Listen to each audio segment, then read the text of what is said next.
Welcome to Learn, Lead, Go. This is a special podcast series, Women Who Lead, where we shine a light on the leadership journeys of remarkable women in various industries. I am your host, Danina Tard, CEO of the Tard Leadership Academy, where we help organizations prepare their next generation of leaders through micro leadership learning lessons and on-demand training.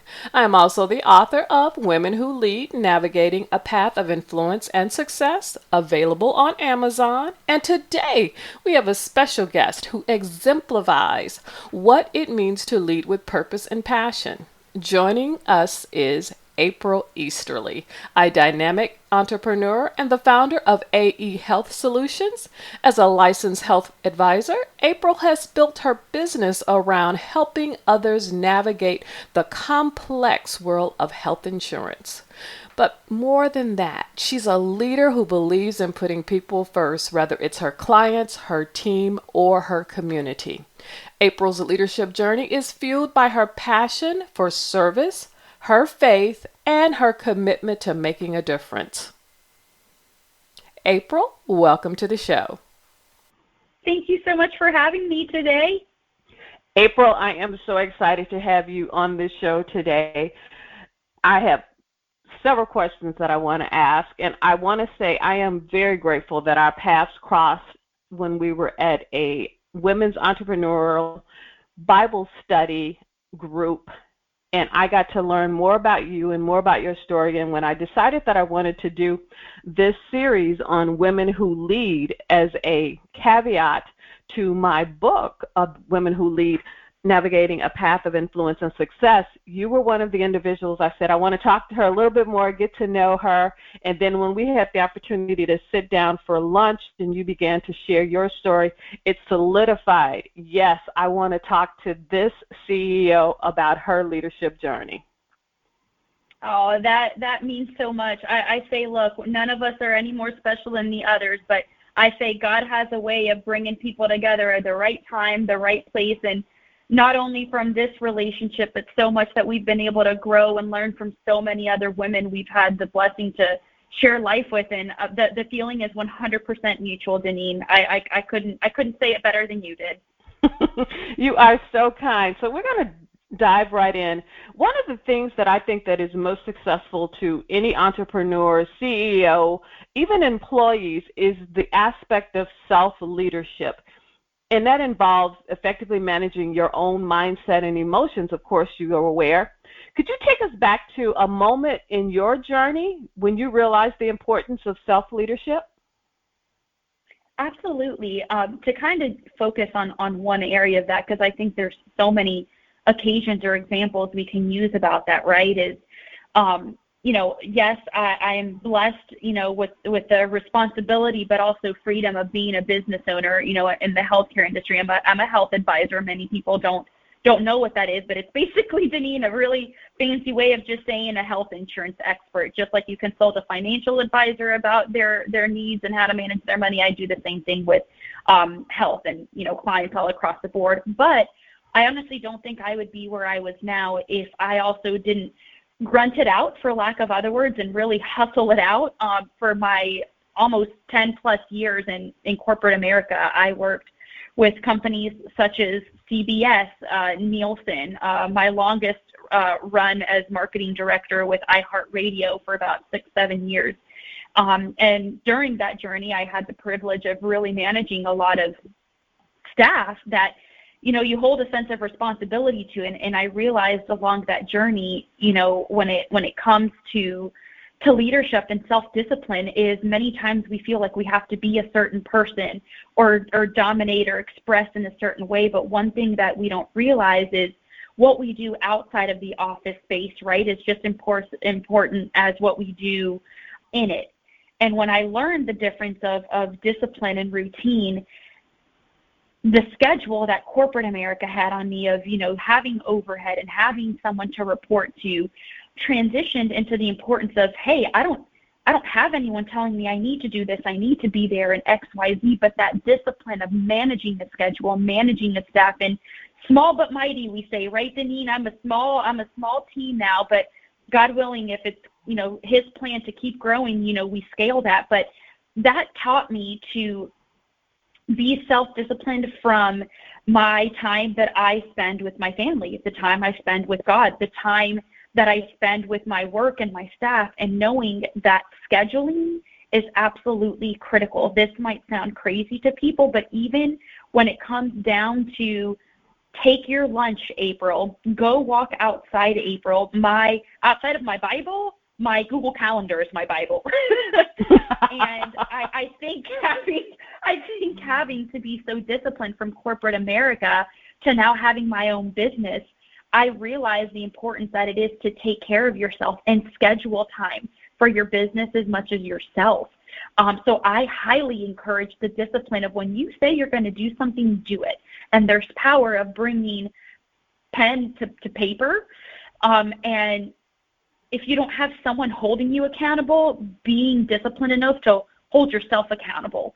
And that is absolutely critical, absolutely critical in your personal journey as far as professional journey. I hope that answers your question and can be of a guidance to anyone listening.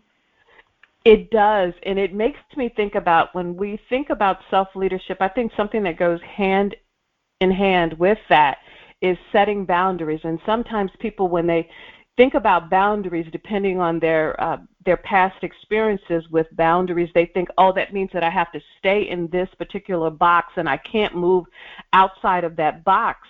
But boundaries, for me, have been a source of freedom in that when I set boundaries with relationships, with my work ethics, with the way that I deal with individuals, that then sets the tone that people, when they are interacting with me, because I truly believe the way we treat ourselves is a pattern for how people take note and treat us.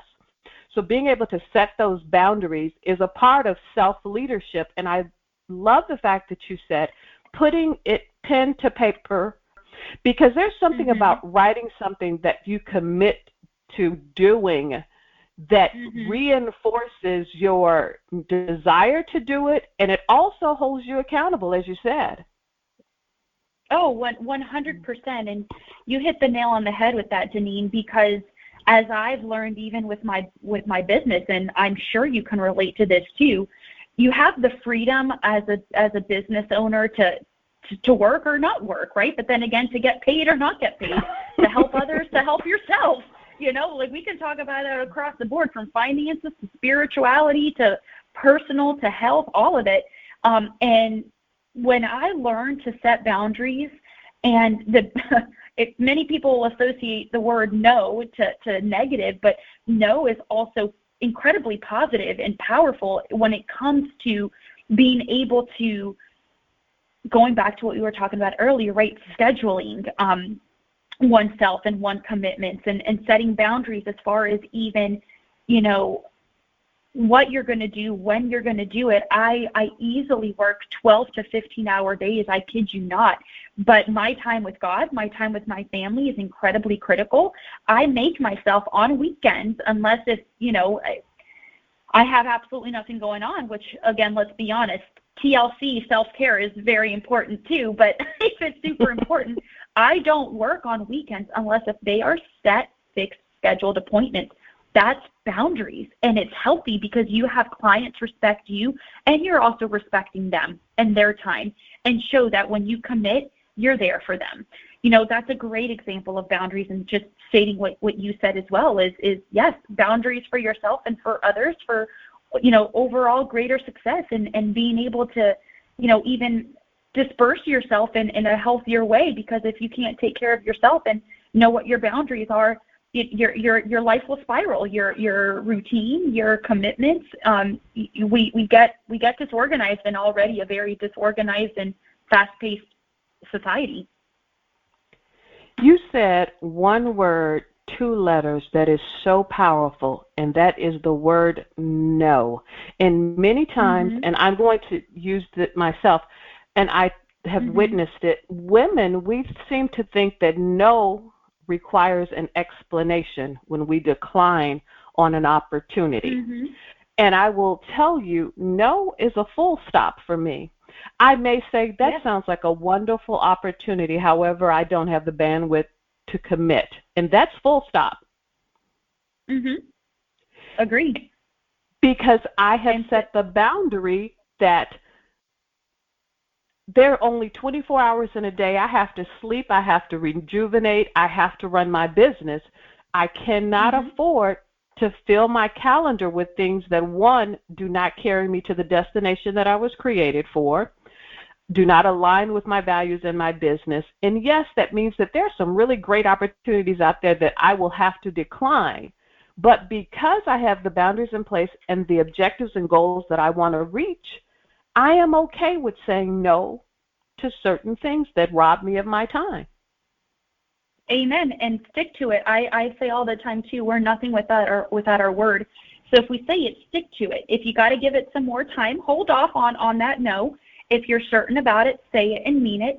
And if it's something that can be, postponed to some, future, date, then, you can respond accordingly. But I say this all the time, stick to what you say. Take yourself seriously in order to be taken seriously too. And I think that's one of the very key factors of becoming an entrepreneur and being successful. And success is a word that means different things to different people, but at the end of the day, you gotta be comfortable with boundaries and saying no and committing to things that are gonna serve you and serve others in an incredibly, again, fast-paced society with only 24 hours in a day. Let's be honest.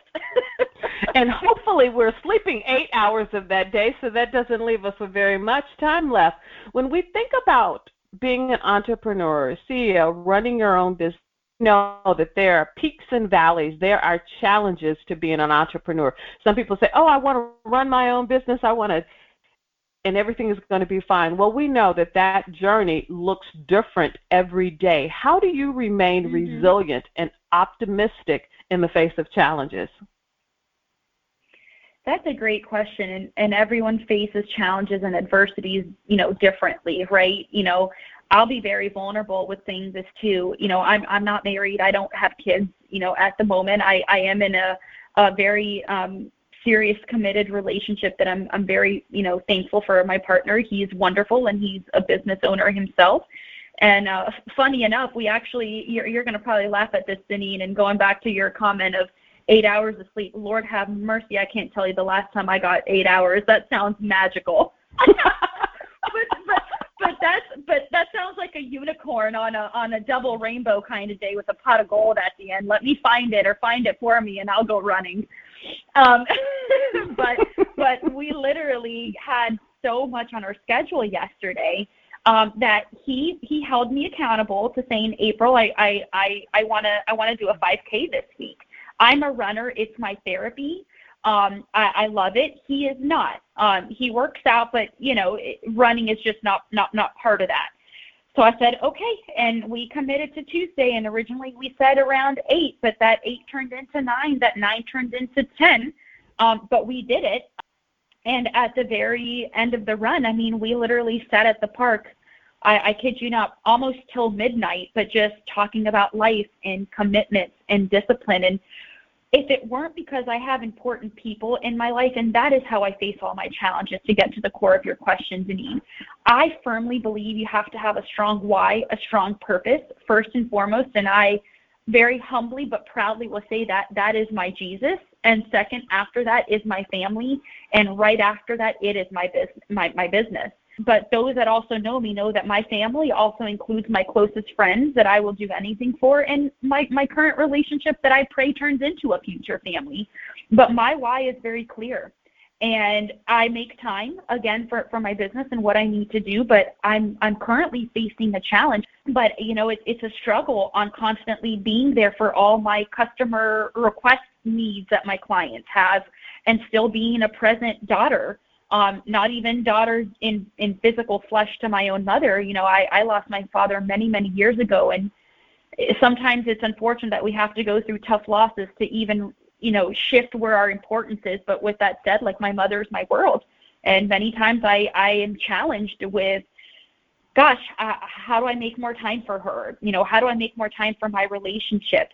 But it's those challenges that keep pushing me to the financial freedom goals I have, the geographical and, relationship, freedom that comes with being able to grow and scale your business as well as your faith and your priorities. But my challenges, I don't look at them as obstacles. I look at them as indicators, as pointers to keep going and keep my focus laser to what my goal is, and use them as in organizing myself more, not giving up. There's this quote, "A winner is a loser who just tried one more time." That's all challenges are, is telling yourself to keep going. And I'll say that again because when I was consulting with, some of my colleagues, she felt defeated, and I'm putting in all this time and energy. I said, well, what's your why? What's your purpose?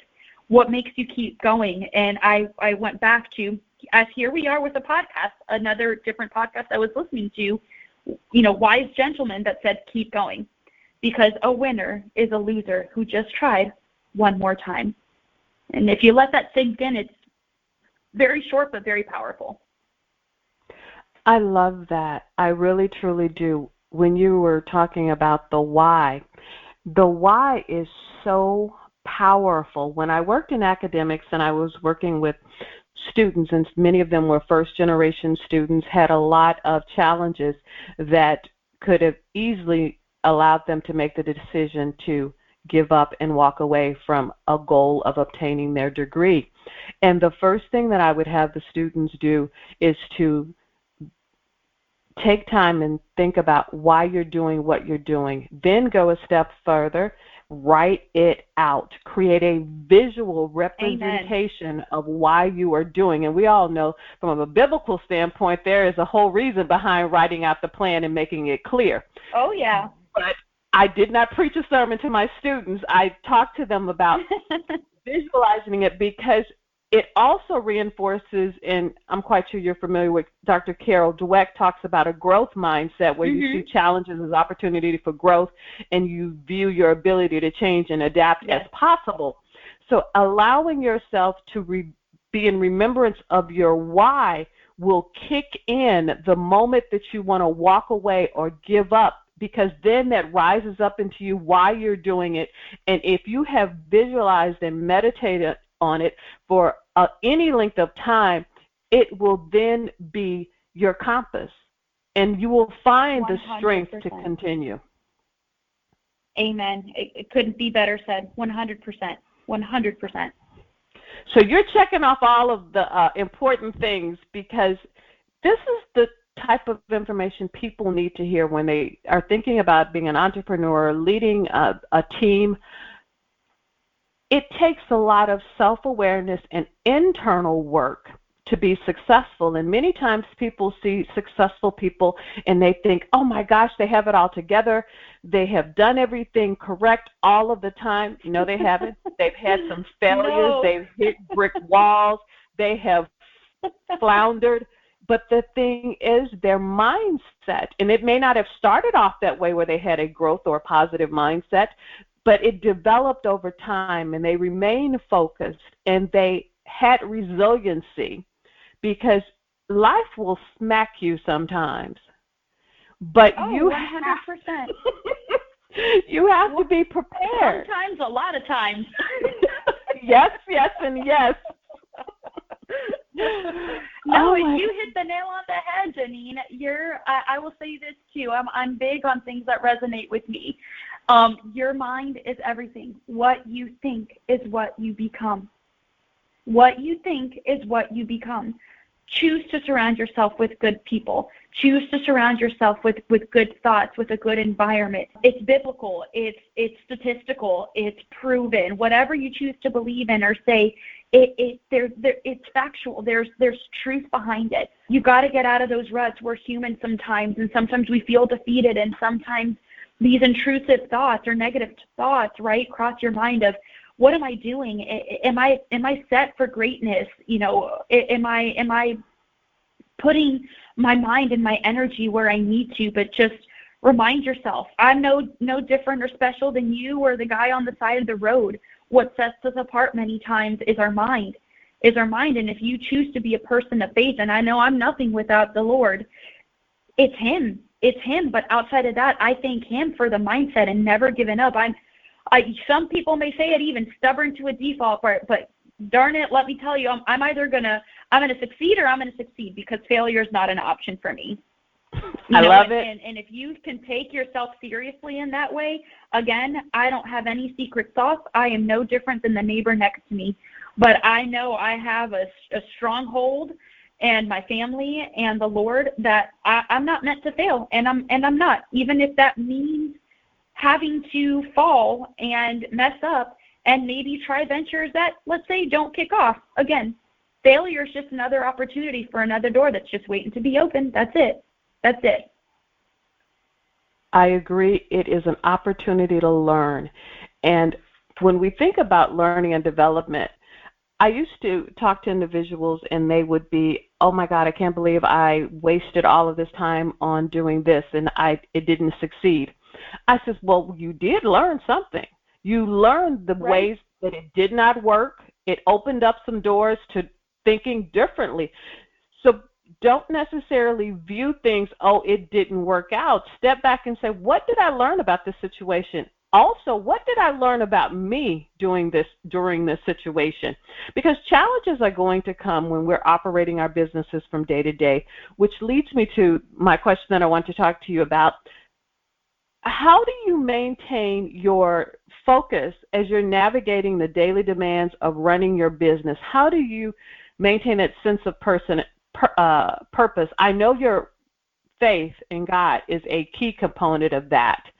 What other things do you incorporate with that to keep you focused on those long-term goals?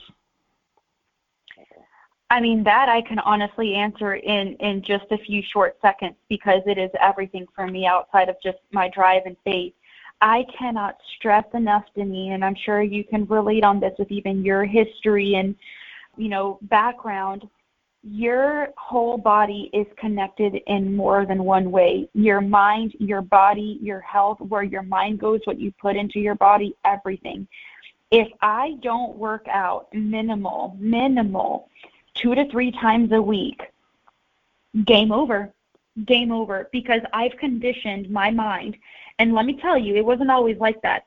When I first started working out, and I'm not talking days or weeks, it was months to get myself to the point that some people call me psychotic or crazy, as much as I love to work out. Heck, I just told you I went on a 10 p.m. 5K run last night, and I felt, and at the end of it, I was like, let's do another 5K.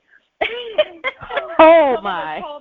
Some of us call that a runner's high, and it is a thing, but it's like when you condition your mind and your body, for better or for worse, right, you're, again, it's just, again, pro athletes and become pro athletes overnight. They train, they condition their mind, their body, all of that. I can't stress enough in just simple terms, and to get right to it, a good diet and a good exercise routine. And you don't have to go crazy. You don't have to go do, 3, 4, 5Ks a week. If anything, take it easy. It's not the best on your knees anyway. That's me just adding a little comical sense to this. But your walk, maybe a few little sit-ups, maybe a few little band exercises. But what exercising does is it sends endorphins to your brain, which your brain is connected to your body, which is, again, it's a full cycle thing. I can't stress enough the importance of working out in a good diet at all. I don't drink coffee, and for that single fact, I don't even do caffeine. I wake up, I take my multivitamin, water. There's not a single morning I don't wake up with water and some lemon to kickstart my metabolism and clarity, and get going. A healthy mind with a healthy body, and what you put into your body is key. I mean, I'm not going to lie here. I'm a sucker. We have a wonderful lady in our group that does sweet baked treats, and God bless her incredible hands, because those treats are to die for. So I treat myself, not to be confused. Oh, I treat myself. I love ice cream. I love pastries, but balance, right? It's a treat. It's not an indulgence of every day. That's key for me.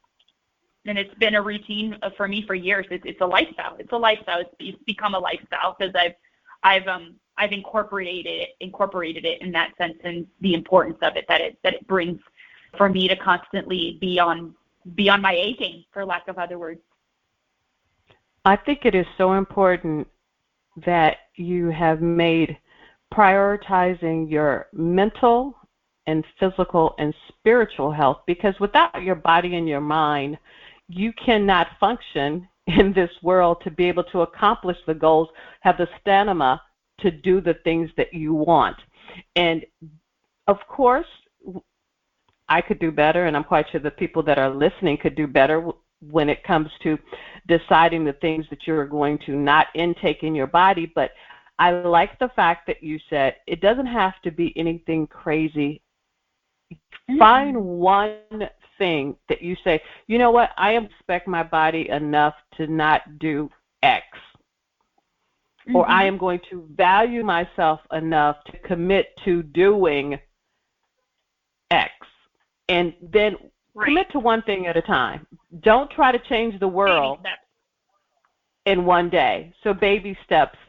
I'm looking at the clock. I cannot believe that we have come to the end of our time together. This has been a great journey of getting to know you, listen to your heart, and you share your experiences being a leader, an entrepreneur, and I am certain that my listeners will want to learn more. How can they reach out to you? It's super easy. My email is literally my first and last name, April like the month, Easterly like the holiday Easter, L-Y, at gmail.com. Thank you so much for sharing. And yes, I will be including your contact information to post this episode. So listeners, if you have any health care needs, please don't hesitate to reach out to April. April, it was a pleasure having you on the show, learning more about you.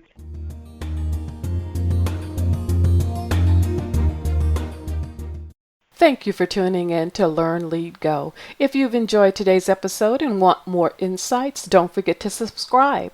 We've got more incredible conversations lined up, all aimed at helping you lead with influence and success. And remember, my book, Women Who Lead, Navigating a Path of Influence and Success, is available on Amazon as a resource to deepen your leadership journey. Until next time, keep leading with purpose and passion.